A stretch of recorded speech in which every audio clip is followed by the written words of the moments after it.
Hello guys, welcome to day 12 of 60 days intermediate fasting.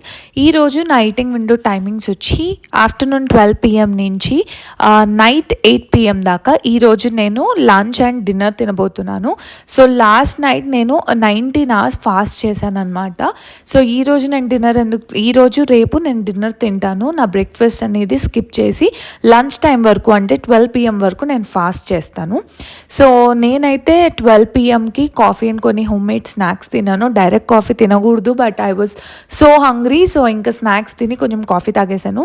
ఆ తర్వాత lunch, coffee, walking అంతా complete చేసేసి evening డిన్నర్కి వెళ్ళాము. సో డిన్నర్ అంతా ఆర్డర్ చేసిన ఫుడ్ తిన్నాను, కానీ అన్ని కొంచెం కొంచెంగా తినేసాను అనమాట. సూప్ తాగాను, కొన్ని స్టార్టర్స్ తిన్నాను, లిటిల్ బిట్ ఆఫ్ పలావ్ తిన్నాను, little bit of curd rice తిన్నాను అండ్ ఓన్లీ 1 spoon ఆఫ్ ఈ డెజర్ట్ తిన్నాను. అండ్ నిన్న నేను 10,300 steps చేశాను. See you tomorrow.